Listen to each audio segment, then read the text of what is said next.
ஆண்டவராகிய இயேசு கிறிஸ்துவின் நாமத்தினாலே மீண்டும் இந்த நிகழ்ச்சி சயின்ஸ் அண்ட் சயின்ஸ் வழியாக உங்களை சந்திப்பதில் ரொம்ப சந்தோஷம். அநேக கேள்விகள், அதற்கு பதில்களை கொடுப்பதற்கு கர்த்தர் கிருபை தந்திருக்கிறார். எல்லாம் நீங்கள் கேட்ட கேள்வி தான், அதுவும் மெயில்லையும் வாட்ஸ்அப்லேயும் வந்தது தான். இதுக்கு பதில் கொடுத்துக்கிட்டே இருக்கிறோம்.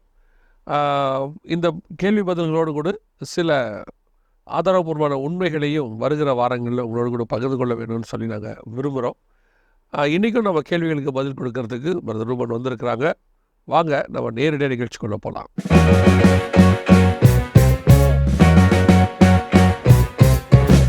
Price lord brother. Praise lord. மீண்டும் உங்களை சந்திப்பதில் ரொம்ப சந்தோஷம். நாம் இப்போது கேள்வி பதில் செக்ஷனில் இருக்கிறோம்.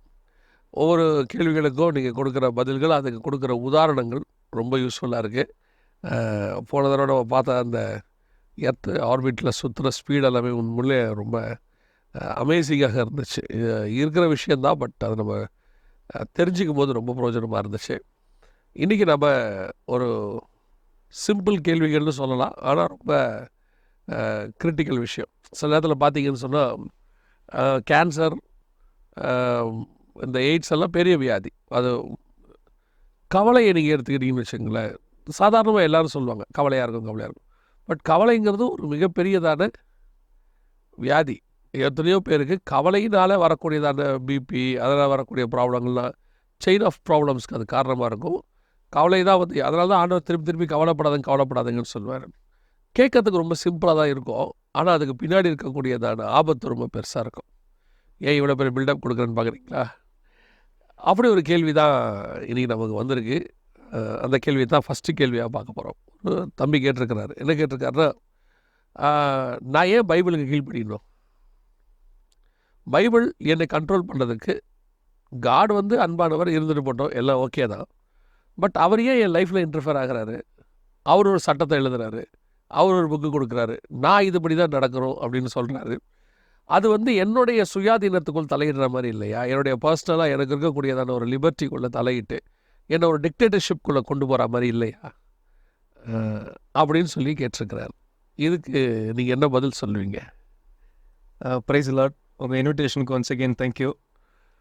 ஸோ இன்றைக்கி இருக்கிற இந்த கொஷினை நம்ம காலத்தில் கேட்டிருக்க மாட்டோம், ரொம்ப வந்திருக்கோம், செஞ்சுருக்கோம். நம்ம காலத்தில் கொஸ்டினை கேட்க மாட்டோம், அது வேறு விஷயம்.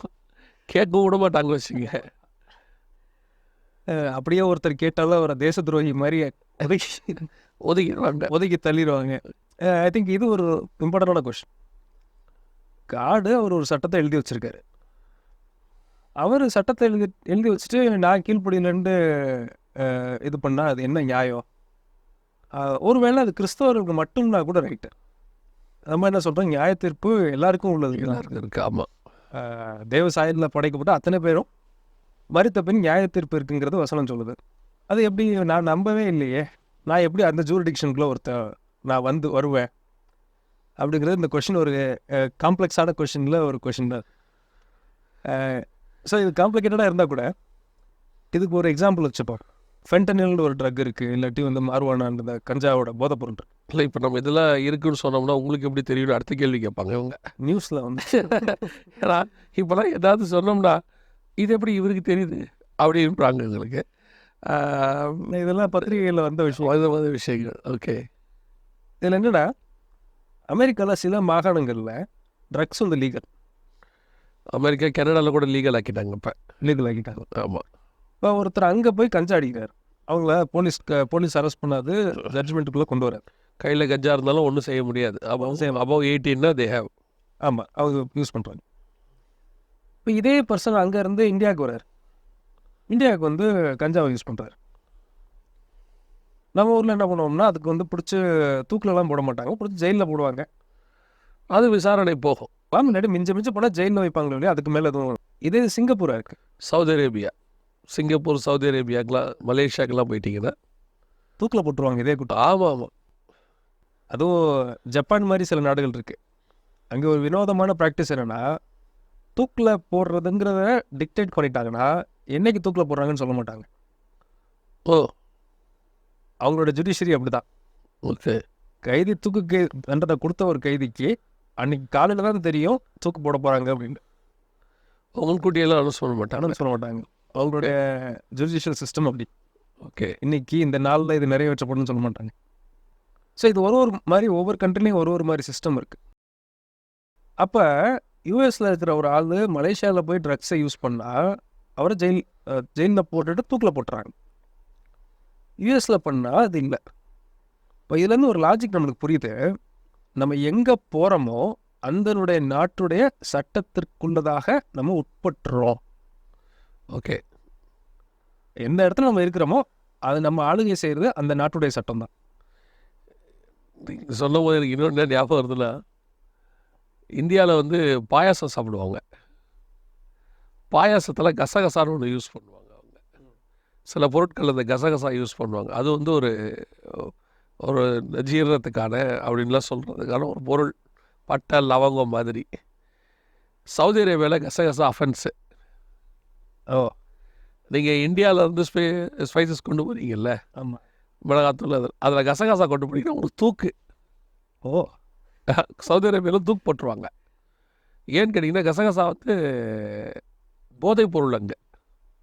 ஓ, அந்த போதைப் பொருள் தயாரிக்கிற ஒரு பொருளாக அவங்க பார்க்குறாங்க அவங்க நாட்டில். இங்கே நம்ம சர்வசாதாரணமாக எல்லா கல்யாணத்துலேயும் பாயாசத்தில் கசகசா யூஸ் பண்ணுவோம், சில பொருட்களில் கசகசா யூஸ் பண்ணுவோம். இங்கே கடைகளில் கிடைக்கும் அது. ஆமாம், அது ஒரு மளிகை சாமான். மளிகை சாமான். அவங்க ஊரை பொறுத்த வரைக்கும் அது அஃபென்ஸ். அப்போ நீங்கள் இந்தியாவில் பாயாசம் சாப்பிடலாம் முடியாது, சவுதி அரேபியாவில் சாப்பிட முடியாது. இப்போ நீங்கள் அதான் சொல்ல வரீங்க. இப்போ அது மாதிரி தான். ஸோ இந்த லாஜிக் இதுதான். காடு சட்டத்தை எழுதி கொடுத்துருக்காரு, எல்லாமே எழுதி கொடுத்துருக்காரு. இதோடைய நிறைவு முழுமைங்கிறது எங்கே இதெல்லாம் எக்ஸிக்யூட் பண்ண போகிறாருன்னா, அவர் ஊருக்குள்ளே போகணும்னு நினச்சா இதெல்லாம் ஃபாலோ பண்ணணும். ஏன்னா ஆண்டவர் சொல்கிறாரு, என்னுடைய ராஜ்யம் இந்த பூமிக்குரியது அல்ல. அங்கே இதை பண்ணாதான் போக முடியும். அங்கே போக வேண்டாம்னா நம்ம பண்ண வேணாம். சிம்பிள். அவருடைய ராஜ்யத்துக்கு போகணும். ஸோ அது வந்து என்ன டேர்மாக வேணா இருக்கலாம். பரலோகம்னு வச்சுக்கலாம், சொர்க்கம்னு வச்சுக்கலாம், எப்படி வேணாலும் வச்சுக்கலாம், இதெல்லாம் வச்சுக்கலாம், எந்த டேர்மாக வச்சுக்கலாம். அது உள்ளே போகணும்னா இதான் டேர்ம். இதான் டைம். அங்கே வந்து இந்தியா நாட்டுடைய சட்டத்தை அவர் எடுக்க மாட்டார், அமெரிக்கா நாட்டோட சட்டத்தை எடுக்க மாட்டார். அவர் ஏரியானா அந்த சட்டம் தான் அதுக்கு அப்ளிகபிள். ஸோ அவர் நாட்டில் என்ன சட்டம் வச்சுருக்காரோ அதுதான் நம்மக்கிட்ட கொடுத்துருக்காரு. அது கொடுத்துரு. இங்கே வரவங்களுக்கு இதான் லா. இதான் லா. இப்போ யூஎஸ் வரவங்களுக்கு முன்னாடியே சொல்லிடுவாங்க, இங்கே வரவங்க ஃபாரினர்ஸ் இப்படி தான் இருக்கணும். அதுக்கு உட்பட்டு தான் நம்ம போகிறோம். அவங்க ஆமாம், அதுக்கு உட்பட்டு தான் நம்ம செய்கிறோம். அவங்க இப்போ ஃப்ளைட்டில் ஏறும் போது ஒவ்வொரு ஏர்லைன்ஸுக்கும் ஒரு ரெஸ்ட்ரிக்ஷன்ஸ் இருக்குது. அந்த ஏர்லைன்ஸோட ரெஸ்ட்ரிக்ஷன்ஸுக்கு ஏற்ற மாதிரி தான் நம்ம ட்ராவல் பண்ணணும். நான் கத்தார் ஏர்லைன்ஸுக்கு யூஸ் பண்ணுற மாதிரி நான் வந்துட்டு இந்தியன் ஏர்லைன்ஸ் யூஸ் பண்ண முடியாது. அவங்க என்ன சொல்கிறாங்களோ அதை தான் நான் இங்கே யூஸ் பண்ணிக்கணும். அப்போ வந்துட்டு காட் அவர் நாட்டுக்கு ஒரு சட்டம் வச்சுருக்கிறாரு. அவர் அந்த நாட்டுக்கு ராஜாவாக இருக்கிறாரு. அவர் ஒரு சட்டம் எழுதியிருக்கிறாரு. அந்த சட்டத்தை எனக்கு இங்கே கொடுத்துருக்கிறாரு. வேணுன்றவங்க யூஸ் பண்ணிங்க. இதன்படி தான் நான் அவங்களை அங்கே நியாயத்திருப்பேன். அங்கே உள்ளே வரவங்க இப்படி தான் நீங்கள் இருக்கணும்னு சொல்கிறாரு. அப்போது இந்த புக்கை அங்கே போகிறவனுன்னு ஆசைப்படுற எல்லாரும் இந்த லாகை அவங்க தன்னில் இது பண்ணிக்கணும். ஓகே. போவேனான்னு சொன்னால் அவர் நம்மளை புஷ் பண்ணி இதை பண்ணி தான் ஆகணும்லாம் நம்மகிட்ட அவர் எங்கேயுமே சொல்லலை, ஃபோர்ஸ் பண்ணல. அதே நேரத்தில் அன்பான தேவன் சொல்கிறாரு, இதை தவிர வேறு இடம் இல்லைப்பா. நீ சந்தோஷமாக இருக்கணும்னா, எட்டானா நல்லா இருக்கணும்னா என் ராஜ்யம் தான் இருக்குது, வேற ஒரு ராஜ்யம் இல்லை. அந்த ராஜ்யத்துக்கு வரதுக்கு இதான் இல்லை. இதை நீ பாஸ் பண்ணால் தான் அங்கே வர முடியும். கரெக்ட். இப்போ பைபிளை நம்ம 3ஆக பிரிச்சுக்கோமே. ஆதி ஆகமம், அப்புறம் மிட் ஏஜ், அப்புறம் ரெவலேஷன், எண்ட் டைம்ஸ்னு பிரிச்சுக்கோ. ஆதாம் ஏவாளுக்கும் 2 ஆப்ஷன் கொடுத்தாரு. நல்ல பழம் ஒன்று, கெட்ட பழம் ஒன்று. Tree of life and tree of knowledge of good and evil. இது ரெண்டுலேயும் இது கெட்டது சாப்பிடாதுன்ட்டு சொல்லிட்டார். அப்புறம் மோசே காலத்தில் நம்ம பாருங்க, மரணத்தையும் ஜீவனையும் உனக்கு முன்பதாக வைக்கிறேன், ஆனால் ஜீவனை நீ தேர்ந்தெடுத்துக்க அப்படின்ட்டு ஒரு ஒப்பீனியனே சொல்லிட்டார். ரெவலேஷனில் பாருங்கள், பரிசுத்தமாக இருக்கிறவன் இன்னும் பரிசுத்தமாட்டோம், நீதி செய்கிறவன் இன்னும் நீதி செய்யட்டும், அநீதி செய்கிறவன் இன்னும் அநீதி செய்யட்டும். ஸோ இந்த 3 காலத்துலையுமே இந்த 2 சாய்ஸ் டெசிஷன் எடுக்கிற பவரை நம்மகிட்ட தான் கொடுத்து வச்சுருக்காரு. அதாவது அப்பா கொடுக்குற ஆசீர்வாதம் வேணும்னா அப்பா சொல்கிறபடி தான் நீ கேட்கணும். ஆமாம். இல்லை நான் என் இஷ்டப்படி தான் செய்வேன் அப்படின்னா நீ செஞ்சுக்கோ, ஆனால் என்னுடைய சொத்தில் எந்த பங்கு நீ கேட்காத. கரெக்ட் அப்படின்னு சொல்ல முடியாது அப்படின்ட்டார். இப்போ இவங்க என்ன சொல்கிறாங்கன்னா, நான் இஷ்டப்படி தான் செய்வேன், ஆனால் ராஜ்யத்துக்கும் வருவேன் அப்படின்னு இவங்க சொல்கிறாங்க. ஒரு கம்பெனிக்கே வேலைக்கு போகிறாங்க, நிறைய தொழிற்சாலைகளில் யூனிஃபார்ம்னு ஒன்று கொடுக்குறாங்க. அங்கே போய் நம்ம கேட்குறோமா, அது என்ன என் உடம்புல நான் யூனிஃபார்ம் போடுறதுக்கு நீங்கள் யார் சொல்கிறது அப்படின்ட்டு. அங்கே அந்த கம்பெனிக்குள்ளே போகணுன்னா அந்த யூனிஃபார்மில் தான் போட்டு போகணும். அதில் நான் போட்டு வர மாட்டேன்னு நம்ம சொல்கிறது இல்லை. இப்போ கார் வந்து இந்த ஸ்பீடுக்கு மேலே போணுச்சுன்னா ஃபைனுங்கிறாங்க. காரு என்னது, அதில் போடுற பெட்ரோல் என்னது, ரோட்டுக்கும் நான் ரோட் டேக்ஸ் கட்டியிருக்கேன். அது போதாத குறைக்கு நான் வந்து அந்த ரோட்டை பயன்படுத்துறதுக்கு டோல் காஸ்ட்டும் கட்டுறேன். இதில் நான் ஒரு ஸ்பீடுக்கு மேலே நான் போனால் நீங்கள் எப்படி கேட்க போச்சுன்னு நம்ம கேட்க முடியுமா? இங்கே இருக்கிறவங்க இங்கேயே சட்டம் தான். இந்த சட்டம் தான். ஒரு தடவை ஜெர்மனி போயிருந்தோம். ஜெர்மனியிலேருந்து கார்லேயே ஃப்ரான்ஸ் போகிறோம். அப்போது இவர் வந்து 130லேயோ 160லேயோ ஃப்ரான்ஸில் போகிறாரு. ஜெர்மனிக்கு பாஸ்டர் தான் வண்டி ஓட்டுறாரு. அப்படி போன உடனே பார்த்தீங்கன்னா 4 பைக்கு, முன்னாடி 2 பின்னாடி 2, எங்களை அப்படியே கவர் பண்ணி எங்களை ஓரமாக கொண்டு போய் ஒரு இதில் கொண்டு போய் நிறுத்திட்டாங்க, ரெஸ்ட் ஏரியாவில் நிறுத்திட்டு ஃபைன் போட்டாங்க. அப்போ இவர் கேட்டார் ஒய் அப்படின்னு கேட்டோடனே அவர் சொன்னார், 130 நீ போயிருக்க, இவ்வளோ அது போகக்கூடாது, இங்கே வந்து இவ்வளோ தான் போகணும், 100 130 தான் போகணும், 30 கிலோமீட்டர் வந்து எக்ஸ்ட்ரா போயிருக்கார் ஸ்பீடு. அப்போ அவர் சொல்கிறார், இல்லையே ஜெர்மனியில் 160 தானே. அவர் சொன்னார், யூ ஆர் இன் ஃப்ரான்ஸ். அவங்க அந்த வார்த்தையை சொன்னாங்க. ஏன்னா அங்கே பார்டர் வந்து ஓப்பன் தான், போயிட்டு வரலாம், எங்கே வேணால் யார் வேணால் எப்படி வேணால் போயிட்டு வரலாம், யூரோப்பியன் யூனியனுக்குள்ளே இருக்கிறதுனால. அவர் சொன்னார், யூ ஆர் இன் ஃப்ரான்ஸ், இங்கே நீங்கள் இதை தான் ஃபாலோ பண்ணணும். ஜெர்மனிக்குள்ளே 160 ஓட்டுங்க, ஆனால் இங்கே 130 தான் ஓட்டணும். ரொம்ப அழகான எக்ஸாம்பிள் ஆக்சுவலி. அப்போ அதே மாதிரி நீங்கள் என்ன இருக்குன்றது உன் இஷ்டம், ஆனால் ஹெவனுக்கு வரது தான் இதான் சட்டம். இந்த சட்டத்தின்படி தான் இதை நீ ஃபாலோ பண்ணணும். இப்போ நான் இன்னொரு கேள்வி இதை ஒட்டி கேட்குறேன் பிரதர். இப்போ இதை சட்டமாக வச்சுருக்கிறவங்கக்கிட்ட நான் கேட்குறேன். ஒருத்தர் தெரியல, அவனுக்கு தெரில. இப்போ இவங்க சொல்கிறாங்க, இந்த சட்டத்தை நான் ஃபாலோ பண்ண மாட்டேன், எங்கள் அப்பா அன்பானவர், நான் என்ன பண்ணாலும் பரலோகத்துக்கு விட்டு போயிடுவார், அப்படிங்கிறத பற்றி நீங்கள் என்ன நினைக்கிறீங்க? ஃபியூ டைம்ஸ்க்கு முன்னாடி நம்ம பார்த்த மாதிரி காட் எந்த அளவுக்கு அன்பானவரோ அதே நேரத்தில் நியாயமானவரும் கூட, அதில் மாற்று கருத்தே இல்லை. இப்போது கடவுள் வந்து கிருபை உள்ளவர், அதில் மாற்று கருத்தம் இல்லை. அவருக்கு இன்னொரு புறம் இருக்குது, நீதியுள்ள நியாயாதிபதி. அவர் எங்கள் அப்பா தான், ஆனால் அவர் அந்த நாட்டுக்கு ராஜாவாகவும் இருக்கிறார். சரி, தாவீது அப்பாவாக இருக்கிறதுனால அப்சலோம் என்ன வேணாலும் பண்ணலான்னு தப்பு ஒழுங்காயிடாதுல்ல. சரி, எங்கள் அப்பா ராஜாடா, நான் என்ன வேணால் பண்ணுவேன்னு சொல்லவே முடியாதுல்ல. அப்படி இருக்கும் பொழுது இன்றைக்கி இவங்க எல்லாரும் இந்த கிருபைங்கிற வேர்டை வச்சுக்கிட்டு, கிருபைங்கிற வேர்டை யூஸ் பண்ணிக்கிட்டு, அடுத்து நம்ம ஃபஸ்ட்டு பார்த்தது நான் பிலீவர், நான் சொல்கிறது பிலீவர்ஸ் வச்சுக்கிட்டு ஆண்டவர் ரொம்ப இரக்கம் உள்ளவர். இதில் ஒரு குரூப்பே சொல்லுது, நரகத்துக்கே போட மாட்டார், அப்படி அனுப்பவே மாட்டார் அவர், ஏன்னா அவர் இரக்கத்தின் தேவன்.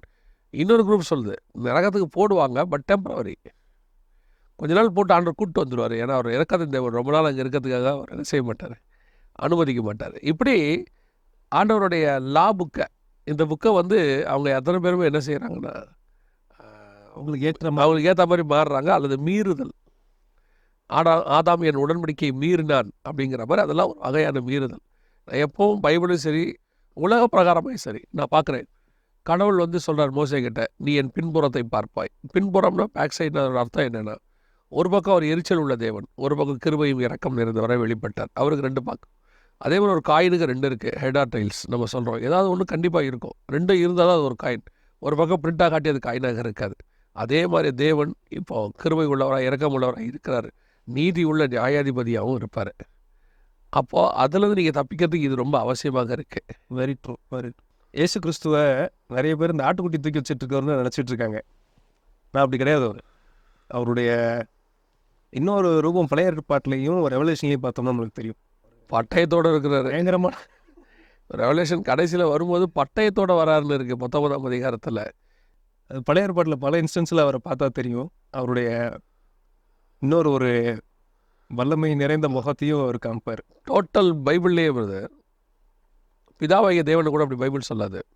இயேசுவை பற்றி 2 இடத்துல இருக்கும், குமாரன் கோபம் கொள்ளாமலும்னு இருக்கும். சங்கீதத்தில் இருக்குங்களா 2ஆம் அதிகாரத்தில் குமாரன் கோபம் கொள்ளாமலும்னு இருக்கும்.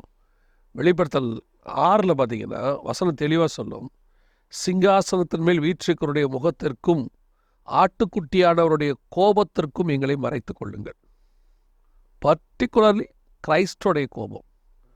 கிரைஸ்டுக்கு கோபம் வந்துச்சுன்னா கதை அவ்வளோதான். ஒத்த ஆள் சவுக்கு எடுத்து அடித்தாப்புலனா ஒரு ஊரில் ஒரு பையன் வந்து கேள்வி கேட்க மாட்டான், ஏன் அடிக்கிறீங்கன்னு. அடிக்கிற வேகத்துலேயே அவனுக்கு தெரியும், அடி இடி மாதிரி விழுது. இவரை நம்ம நிறைய கேள்வி கேட்டோம், அதுக்கெல்லாம் பொறுமையாக பதில் சொன்னாருன்ட்டு ரொம்ப சாஃப்டான ஆள் நீங்கள் நினச்சிட்டிங்கன்னா, சவுக்கு எடுத்து அடிக்க ஆரம்பித்தாருன்னா ஒரு வயலும் கிட்ட வந்து கேட்க மாட்டான், ஏன் இவர் அடிக்கிறீங்க, ஏன் இப்படி சவுக்கு, நீ யார், இதெல்லாம் கேள்வி. அடிக்கிற வேகமே தெரியும்ல. சில நேரத்தில் சொல்லுவாங்கள்ல, கிட்ட போகாத இருந்தாலும் ரொம்ப மோசமானவனா தெரியுறான்னு. அதே ஆண்டவர்லாம் அடிக்க ஆரம்பித்தார்னு அவர் அப்படி தான். ஸோ ரொம்ப சந்தோஷம். ஏன் வேதத்தை ஃபாலோ பண்ணணுன்னா, பரலோகத்துக்கு போகணுன்னா நீ வேதத்தை ஃபாலோ பண்ணி தான் ஆகணும். ஆமாம். அது உனக்கு லைஃப்பில் இன்டர்ஃபேர் ஆகும், உன்னை மாற்றும், உன்னை கட்டளை கொடுக்கும், உன்னை கண்ட்ரோல் பண்ணும். இவ்வளவும் ஏற்றுக்கிட்டால் தான் நீ அங்கே போக முடியும். இந்த மாதிரி பைபிள்ங்கிறது கருத்து சொல்கிற புக்கு இல்லை, அது கட்டளையை கொடுக்குற பிரமாணம். நிறைய பேர் காலங்காத்தால் ஆசீர்வாத புக்கை நினச்சிட்டு இருக்கிறாங்க. அதை காலை எழுந்திரிச்சு இந்த நாளுக்கான ஆசீர்வாதம் ஏதாவது கிடைக்குமான்னு புக்காக இருக்காங்க. அது ஒவ்வொரு நாளும் நம்மை நடத்துவதற்கு என்ன சொல்கிறது, இன்ஸ்ட்ரக்ஷன் கொடுக்குற புக்கு. கரெக்ட், இன்ஸ்ட்ரக்ஷன் கொடுக்குற புக்கு. இன்ஸ்ட்ரக்ஷன் கொடுக்குற புக்கு. இதை இப்படி செய்ய, அந்த மாதிரி பண்ணு, இப்படி இருந்தால் அப்படி போவேன்னு சொல்லி கொடுக்குற புக்கு. ரொம்ப சந்தோஷம் பிரதர். முதலாவது கேள்விக்கு ரொம்ப டீட்டெயிலாக விளக்கமாக நீங்கள் பதில் சொன்னீங்க. இப்போ இன்னொரு கேள்வி வந்திருக்கு. இதுவும் கொஞ்சம் வித்தியாசமான கேள்வி தான். இந்த தடவை நம்ம பார்க்குற கேள்வியெல்லாம் கொஞ்சம் வித்தியாசமாக தான் இருக்குது. ரெண்டாவது கேள்வி என்னென்னு கேட்டிருக்கிறாங்கன்னா, நீங்கள் அந்த கேள்வியை எனக்கு படித்து காட்டின போது எனக்கு ரொம்ப கொஞ்சம் சிரிப்பாக தான் வந்துச்சு. அந்த கேள்வி என்னென்னா, அதாவது தேவன் வந்து இருதயத்தை பற்றி பைபிளில் பேசியிருக்கிறார், சரியா? ஆனால் இருதயத்தை பற்றினதான ஒரு காரியம் வரும்பொழுது ஏன் காட் ஹார்ட் பற்றி பேசியிருக்காரு, மூளையை பற்றி பேசலன்னு இவங்க கேட்டிருக்காங்க. ஆமாம், இருதயத்தை காத்துக்கொள்ங்கிறாரே. ஆனால் இருதயங்கிறது அக்கார்டிங் டு பயாலஜி ரத்தத்தை பம்ப் பண்ணுறதான ஒரு ஆர்கன். அந்த ரத்தத்தை வந்து உடம்பு ஃபுல்லாக பம்ப் பண்ணுது. ஆனால் நம்ம டெசிஷன் எடுக்கிறது, நம்ம யோசிக்கிறது, சிந்திக்கிறது எல்லாமே மூளையில் தான் பண்ணுறோம். இவர் வந்து மூளை என்ன சொல்லியிருக்கணும், மூளையை காத்துக்கொள், மூளை ரொம்ப இம்பார்ட்டண்ட்டு, பிரெயின் டெட் ஆகி போச்சுன்னா எல்லாம் டெட்டு, அதை பற்றி நீ பார்த்துக்கணும்லாம் சொல்லியிருக்கணும். அவர் ஏன் இருதயத்தை சொல்லியிருக்காரு, இருதயத்தை காத்துக்கொள் ஏன் சொல்லியிருக்காரு அப்படின்னா, அதாவது நம்ம இந்த கேள்விக்கு ஃபஸ்ட்டு கொஞ்சம் சிரிச்சிருவோம் நம்ம. ஏன்னா நமக்கும் சீரியஸான ப்ரோக்ராமாக இருக்குது. அதாவது அவங்களுக்கு இருதயத்துக்கான டெஃபினிஷன் தெரியல. பைபிளில் ஆண்டவர் சொல்கிற இருதயம் என்னன்னு அவங்களுக்கு தெரியல இல்லையா? ஆமாம், நீங்களே பதில் சொல்லிடுங்க அதுக்கு. ஸோ இதுக்கு வந்து 2 வசனத்தின் மூலமாக பதில் சொல்கிறேன். ஃபஸ்ட்டு வந்து ஆதியாகமம் 6:6, தாம் பூமியிலே மனுஷனை உண்டாக்கினதற்காக கர்த்தர் மனஸ்தாபப்பட்டார், அது அவர் இருதயத்திற்கு விசனமாக இருந்தது. அது வந்து அப்போ அவருக்கு ஹார்ட் அட்டாக் வந்துச்சா, அவருக்கு 2 ஆர்டிக்லும் 2 வென்டிக்லும் போட்டு ஹார்ட் ஓடிட்டு இருந்துச்சா? அவர் இருதயத்துக்கு விசனமாக இருந்துச்சுன்னா முதல்ல அவர் மாம்ச ரத்தமே கிடையாது, ஆவியான தேவன். ஹார்ட் பார்ட்டுன்னு ஒன்று இருக்குமா நமக்கு தெரியலையே. இல்லை, அப்படி எனக்கு இதை ஒருத்தட்ட பேசிகிட்டு இருக்கும்போது ஒரு கொஸ்டின், தேவ சாயலில் தானே நம்ம இருக்கோம், அப்படி ஒரு வேளை இப்போ ஹார்ட் மாதிரி ஏதாவது இருக்குமா அப்படின்னு ஒரு கொஷின் வந்து, அதுக்கு ஒரு ஆன்சரை பார்த்துருவோம். ஏசாயா 14:13 சாத்தானை பற்றி எழுதியிருக்கு. நான் மேகங்களுக்கு மேலாக உன்னதங்களில் ஏறுவேன், உன்னதமானவருக்கு ஒப்பாவேன் என்றும் நீ உன் இருதயத்தில் சொன்னாயே. இது சத்ருவை பற்றி பேசுகிறேன். அவனுக்கு இப்போ ஹார்ட் ஓடிட்டு இருந்துச்சா? அவனும் தூதன் தானே, அவனும் ஆவியான ஒரு ஸ்டேட்டில் தானே இருக்கிறான். இவங்க 2 பேருக்குமே நம்மளுக்கு மனுஷங்களுக்கு இருக்கிற மாதிரி ஒரு 4 வால்வு வச்சு அதுக்கு வந்து ரத்தத்தை சர்க்குலேட் பண்ணுறதுக்கான அந்த டிவைஸ் அது கிடையாது. ஓகே, அப்போ வேதம் ஹார்ட்டுங்கிறது எதை சொல்லுது அப்படின்னா, நம்மளுடைய ஆவியும் ஆத்மாவையும் தான் சொல்லுதே ஒழிய, ஹார்ட் ஆஃப் தி மேட்டர் இவர் தான்ப்பா இந்த இதுக்குமே மொத்த கம்பெனிக்குமே இவர் தான் வந்து இருதயம் மாதிரி அப்படின்னா, அவர் பம்பு பிளட் பண்ணிட்டு இருக்காரு, ரத்தத்தை பம்ப் பண்ணிட்டு இருக்காருன்னு அர்த்தம் இல்லை. அவர் தான் ரொம்ப முக்கியமான ஆள். இவர் தான் நம்ம கம்பெனிக்கு பேக் போன் அப்படின்னு சொன்னால், அதுக்கு வந்து எலும்பு கட்சி அவர் வந்து பின்னாடி எலும்பு நிற்கிறாரு அர்த்தம் இல்லை, அந்த தாக்கி பிடிக்கிறாரு. ஆமாம், அப்படிங்கிற மாதிரி அதோட இம்பார்ட்டன்ஸை தான் நம்ம இங்கே சொல்ல வரோம். ஆமாம். ஸோ இப்போ ஒரு பிரச்சனை இருக்குது, ஹார்ட் ஆஃப் தி மேட்டர். இந்த பிரச்சனையோட ஆழமான ஹார்ட் என்னன்னா இதுதான் அப்படின்னு சில இடத்துல சொல்கிறோம். அப்போ அங்கே ஹார்ட்னா ஃபிசிக்கல் ஹார்ட் அவர் சொல்லவே இல்லை எங்கேயுமே. அவர் சொன்னது ஆவியையும் ஆத்மாவையும் தான் சொல்கிறாரு. அப்படிங்க ஓகே, இருதயத்தில் எனக்கு இடம் கொடுன்னா நம்மளுக்கு வந்து ஹார்ட்டுக்கு வென்டிக்கிளில் வந்து உட்கார போகிறாருன்னு கேட்டால் அது கிடையாது. அவர் வந்து நம்மளுடைய ஆவிக்குள்ளதை அவர் பிரவேசித்து நம்மளுடைய ஆத்மாவை மாற்றணும்னு விரும்புகிறாரு. அதை தான் ஹார்ட்னு பைபிள் சொல்லுது. இது எப்படி இந்த மாதிரி கேள்வியெல்லாம் இவங்களுக்கு வருதுன்னு எனக்கு புரியல. ஆனால் இதுக்கு என்ன காரணமாக இருக்கும் அப்படிங்கிறத நான் ஒரு பக்கம் முதல்ல பயாலஜிக்கலி ஹார்ட்டுங்கிறது அவங்களுக்கு தெரியுது இல்லை, பட் ஸ்பிரிச்சுவலி ஹார்ட்டுங்கிறது அவங்களுக்கு தெரியல. இன்னைக்கு எனக்கு ஒரு விதத்தில் எனக்கு ஐம் ஹாப்பி. ஏன்னா இப்போ ஒருத்தவங்க கேட்டுட்டாங்க இந்த கொஷினை, இந்த மாதிரி ஆடியன்ஸ்க்காக தான் இதை நம்ம ப்ரைமரியாகவே பண்ணுது. இன்றைக்கி இருக்கிற ஸ்பிரிச்சுவல் சினாரியோவும் இப்படி தான் இருக்குங்கிறது எனக்கு தெரியுது. ஆனால் அந்த மாதிரி மக்களுக்கும் இது போய் சேருதுங்கிறது இன் அ சென்ஸ் ஐம் ஹாப்பி. அதாவது இந்த மாதிரி ஒரு ஸ்பிரிச்சுவல் ஸ்டாண்டர்டில் இன்னும் எத்தனை பேர் இருக்கிறாங்கன்னு நமக்கு தெரியலையே. இப்போ நம்ம இது வழியாக நம்ம கொடுக்குறோம். இப்போ அந்த கேள்வியை கேட்டதுனால நமக்கு இது தெரியுது இவங்களுடைய ஸ்பிரிச்சுவல் ஸ்டாண்டர்ட்.